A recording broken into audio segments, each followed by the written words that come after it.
¿Qué es la política? Esta pregunta pareciera ser una pregunta polémica y que tiene muchísimas respuestas posibles. Pero esta pregunta pareciera ser así porque las respuestas a las que estamos acostumbrados y acostumbradas vienen dadas no por una definición conceptual, no por un estudio conceptual de lo que es la política, sino por la promoción de sistemas políticos, de programas políticos, por sectores políticos que quieren que tú pienses de una manera o de otra. O sea, lo que sabemos sobre la política viene dado mucho por la propaganda. La política tiene una raíz etimológica, no tenemos por qué ahondar tanto en ella, pero lo importante es saber que polis es una de sus raíces, quiere decir ciudad. Política tiene que ver con todo lo que son asuntos de la ciudad. O sea, cuando dices política, hablas de los asuntos de la ciudad, de su orden y de su gobernanza. ¿Por qué de la ciudad? Porque, bueno, esta raíz viene de las sociedades, de la sociedad griega. Y para Grecia, la ciudad era el lugar donde la gente vivía más feliz, donde se hacía el bien y donde imperaban las leyes. Entonces, bien, tenemos que la política tiene esas raíces etimológicas, pero conceptualmente la política lo que es la administración del poder. ¿Sí? ¿Cómo se administra el poder? ¿Y por qué se tiene el poder? Simplemente porque los seres humanos no podemos sobrevivir como individuos aislados de un grupo. Y ese grupo tiene que organizarse. Se organiza en función de la supervivencia de todos, pero también se organiza en función de los intereses de todos, de un grupo, etc. Entonces, hoy voy a hablar un poquito sobre la teoría política de Aristóteles, que es el modelo que más conocemos sin conocerlo bien. Todos los días escuchamos personas hablando de democracia, de oligarquías, de tiranías, oímos a personas hablando de la aristocracia, oímos a personas hablando de las monarquías. Son términos que utilizamos todos los días, pero que no sabemos exactamente de dónde vienen. Entonces, la mejor manera de organizar toda esta información es a través de una explicación simple de la teoría política de Aristóteles. Entonces aquí, tengo algunas notas al respecto que nos van a ayudar a que podamos explicarnos mejor. Teoría política de Aristóteles. Básicamente, Aristóteles dice que hay formas de gobernanza que nos conducen al bien y formas de gobernanza que nos conducen al mal. Y hay estilos de gobernanza en el que puede estar involucrada una sola persona, quien concentra el poder. Puede haber un grupo de personas, lo que llaman la casta, lo que llaman la vanguardia, lo que conocemos como, la dirección política de un país, que es lo más común, es lo más lógico que exista un orden jerárquico en donde hay un grupo más pequeño que los grupos, hay un grupo más pequeño arriba en la cúspide de la pirámide que abajo, ¿no? Pero y existe el gobierno de todos, o sea, el gobierno de las masas. Entonces aquí entra lo que Aristóteles llamaba la politeía, que hoy podríamos llamar democracia. El demos quiere decir también los muchos, la gente. Que ojo que política la raíz polis de política y polis de cuando decimos, no sé, poliedro, etcétera, no es lo mismo. No quiere decir exactamente las masas, pero Entonces tenemos los gobiernos buenos y malos y los estilos en donde manda uno en donde mandan unos cuantos y en donde mandan todos. Entonces aquí si es bueno, estamos hablando de la politeia o estamos hablando de la demagogia. Entonces cuando manda uno y ese gobierno conduce al bien, estamos hablando de una monarquía. Y si conduce al mal, estamos hablando de una tiranía. Cuando gobiernan unos cuantos y ese gobierno es bueno, estamos hablando de una aristocracia. Estamos hablando de los mejores de la sociedad en diferentes aspectos como la ciencia, la filosofía, el arte, gobernando, conduciendo los destinos de la nación hacia el bien. O estamos hablando de la oligarquía. Estamos hablando de un grupo que gobierna, pero gobierna en función de sus intereses particulares o de grupo, de su bienestar, en detrimento de toda una nación, de todo un pueblo, de todas unas masas. Y el gobierno de todos, la politeia, la democracia, y en este sentido, cuando ese gobierno de todos nos conduce al bien, estamos hablando de la politeia en términos aristotélicos, de democracia en términos más actuales, o estamos hablando de demagogia. Y es aquí donde Aristóteles entra como que en contradicción con Platón, porque para Platón los gobiernos de todos eran gobiernos anárquicos, sin leyes, que conducían al desastre. Para Aristóteles pueden existir gobiernos de todos, democráticos, en los que esos todos respeten las leyes, o gobiernos demagógicos que van a conducir al desastre y a la anarquía, algo muy parecido a los gobiernos populistas, en donde como quien manda es el pueblo y como lo que me hace popular me mantiene en el poder, vemos cómo se va vulgarizando la política hasta niveles nunca pensados. Pero bueno, vamos a otros asuntos. ¿Cómo es posible que el poder pueda concentrarse en una persona? ¿Cómo es posible que el poder pueda concentrarse en un grupo de personas? No vamos a hablar tanto de los gobiernos de todos porque aquí se hace más difícil esta explicación que quiero dar, pero ¿cómo es eso que 50 personas mandan a un país de 400 millones de personas? ¿Cómo es eso que una persona manda a un país de 100 millones de personas? Básicamente porque necesitamos estar unidos y necesitamos un orden. Cuando ese orden se hace necesario, surgen los liderazgos, algunos naturales, algunos construidos, pero surgen los liderazgos. Entonces empieza a existir la administración de la riqueza producida por el conjunto. Todos en conjunto trabajamos la tierra, extraemos recursos naturales, transformamos esos recursos naturales en bienes y en servicios, o prestamos servicios. Pero esa riqueza es administrada y repartida en la sociedad. De manera justa o injusta, esa es la discusión milenaria.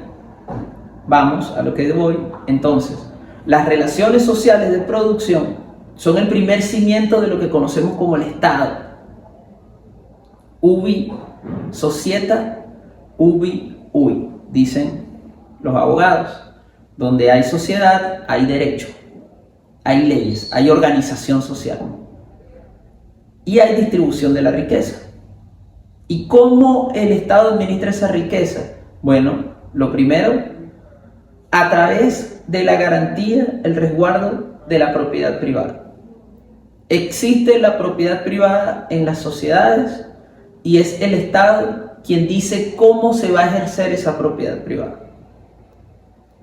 ¿Cómo podría perderse ese derecho a la propiedad privada sobre un bien, mueble o inmueble? ¿Sí? El Estado además cobra impuestos.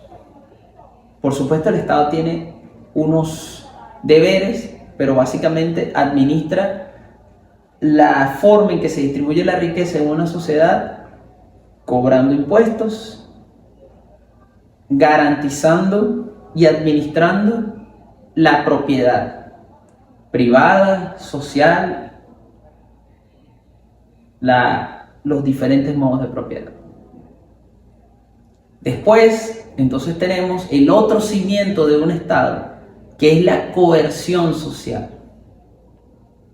¿Quién dice que yo no puedo ir a cualquier pedazo de tierra que vea y hacer una cerca y decir que eso es mío?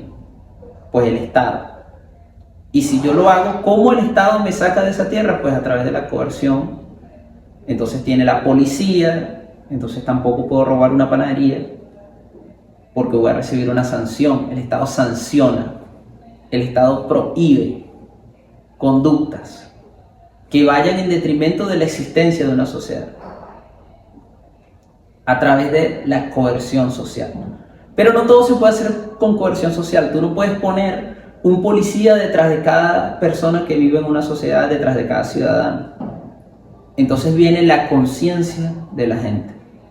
¿Cómo se construye una cosmovisión en la que decimos es necesario que esta sociedad exista? En la que decimos necesito ropa, pero no puedo robarla en la tienda. ¿Cómo internalizo eso? Bueno, a través de los sistemas de educación. Entonces tenemos la escuela, tenemos la familia, tenemos los medios de comunicación y tenemos los sistemas religiosos. Todos los sistemas de este tipo, tanto religiosos como educativos, como las formas en que se llevan la familia y los medios de comunicación, conducen a que las personas pensemos y actuemos de cierta manera, que le permita a la sociedad seguir existiendo tal cual como existe. O sea, los sistemas educativos, las armas y la administración de la riqueza defienden un status quo, defienden un estado de cosas, un estado de la sociedad, la forma en que existe una sociedad. ¿Sí? ¿Por qué esto es importante? Porque quizás tú que me estás escuchando no seas el ministro de Defensa de tu país, ni seas el ministro de Economía de tu país. Seguramente no. Pero tú que me estás escuchando, puedes cambiar muchas cosas que suceden en tu país si entiendes que la conciencia de la gente es uno de los cimientos de la sociedad en la que vivimos. Y por eso esta iniciativa de ponerme a hablar todo esto aquí con ustedes. Ahora voy. ¿Por qué un psicólogo habla de política? ¿Es importante la política y la psicología? Pues sí, de lo que les he venido hablando todo este rato es de psicología. Cuando trato de responder a la pregunta ¿por qué el poder puede concentrarse en una persona o en un grupo de personas? Y ese grupo de personas puede dirigir los destinos de cientos de millones de personas en un país. Estamos hablando de temas que le importan a la psicología. Pero para hacer un resumen de lo importante que es la psicología y la política, vamos a hablar un poquito de la psicología de quien nos gobierna, de quienes nos gobiernan en el mundo. No estoy hablando de ningún gobernante en particular. Y eso creo que lo puedo hacer mejor citando al mejor, Nicolás Maquiavelo, su libro El Príncipe. Voy a leer textualmente este pasaje que dice lo siguiente: un príncipe no debe tener otro objeto, ni pensamiento, ni preocuparse de cosa alguna fuera del arte de la guerra y lo que a su orden y disciplina corresponde. En consecuencia, un príncipe jamás debe dejar de ocuparse del arte militar y durante los tiempos de paz debe ejercitarse más que en los tiempos de guerra, lo cual puede hacer de dos modos: con la acción y con el estudio. Con la acción, Maquiavelo habla de que el príncipe debe entrenar su cuerpo, debe conocer cómo entrenan y se organizan los militares, debe hacer cacería, debe entrar en contacto con la actividad física y la naturaleza. Pero vamos a hacer un paréntesis de eso y vamos a lo que tiene que ver con el estudio.